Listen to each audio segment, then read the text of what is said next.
Hello everyone. Today we are going to understand the chapter 1.3, The Call of the Soil, written by Venkateshwaran Iyer. Venkateshwaran Iyer has been a science graduate and a management professional.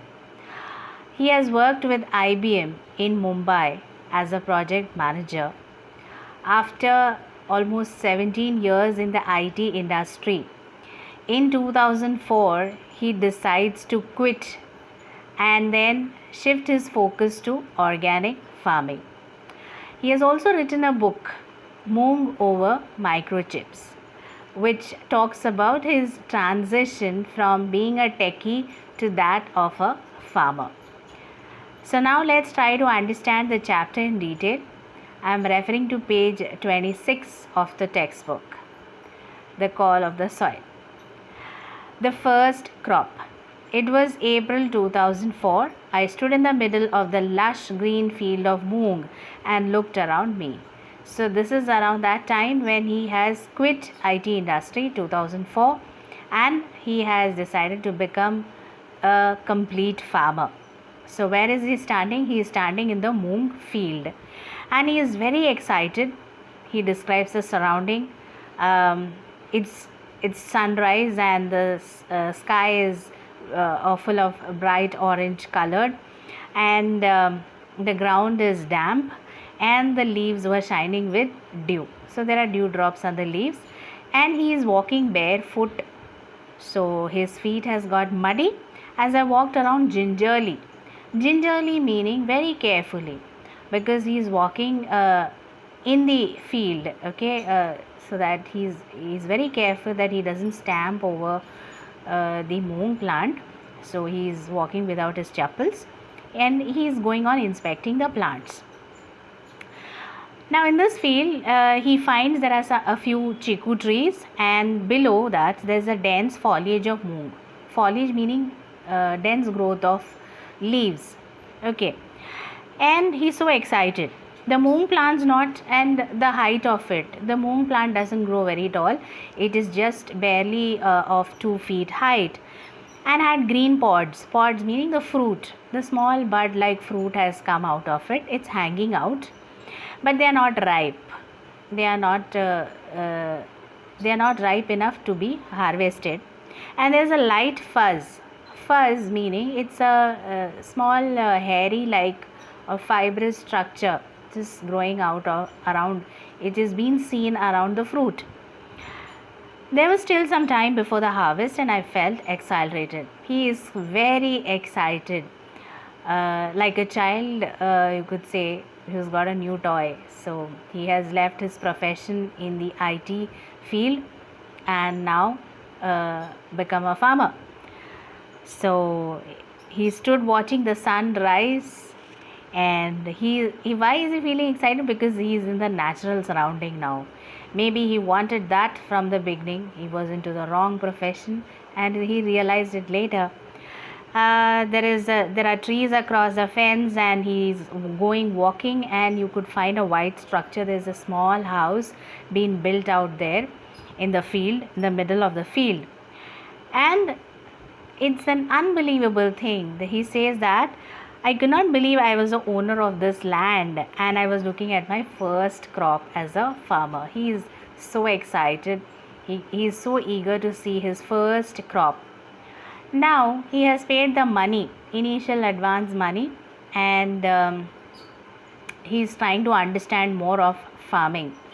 Okay, here is an experienced man, Moru Dada. He is a broker actually. He is the one who has helped the author get this land, and he is the one who is giving him expert advice. So he has some ideas, and it is Moru Dada who suggested that he should first go with the moong plant. I was not prepared for this. The author had something else in his mind.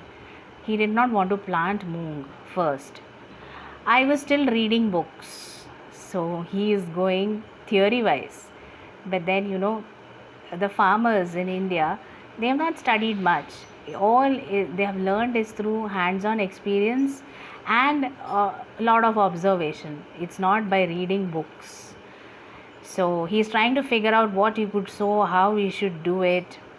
But then Moru Dada insists that this moong has to be sown first. And he said that the season was right. So the type of soil, the season, the climate, everything matters for the growth of the crop, right? So he quickly said that moong should be sown first, and he knew where exactly the seed would be available. So he said that the best seeds were available in Surat, in the adjacent state of Gujarat. So there was no much thinking. Immediately a trip was planned to Surat, and they have brought they have purchased around 10 kgs of moong. Moru Dada rented his tractor to plow the land, and they have quickly planted moong all over the place.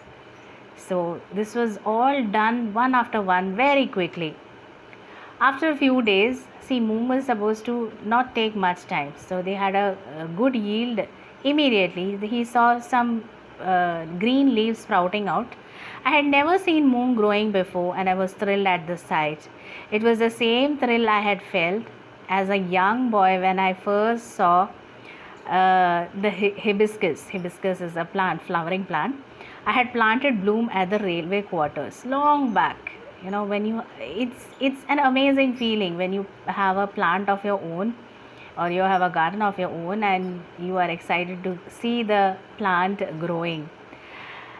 The next thing Moru Dada wanted us to do was spray some pesticide, because immediately you will find some insects, some pests coming over the plant. So to protect the plant, it was necessary to spray some pesticide, and that would give the higher yield. Otherwise the leaves would be eaten up by the pests. So but the author was very firm that he did not want to spray any pesticide. We were clear that we would not use any chemicals, and we tried to explain to him it was not necessary. He said, no, we are not going to spray pesticides. It took he reacted as if we had suggested harakiri. Harakiri meaning in their local language, it means that taking your life, as if what? No way. If you don't spray pesticides, your plant or your crop is going to be damaged, that kind. So it was as if somebody was asking his life. That kind of a reaction Moru Dada gave to him. But then he insisted, no. The author said, no, I'm not going to use any pesticide for that matter. And they refused to understand how crops would grow without sprays. Moru Dada say that it's impossible to grow crops without having sprayed pesticides.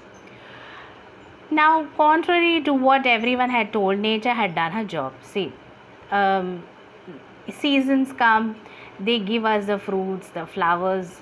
How do they know about it? They need not be told about the timings, they need not be told about the seasons. They just come and they do their job, they do their miracle. And so the plant was ready, and she needs no bribes. Okay, human beings are the ones who need. If you want to get some work done, you have to bribe. Please mera kaam kar do. You have to bribe somebody, give money.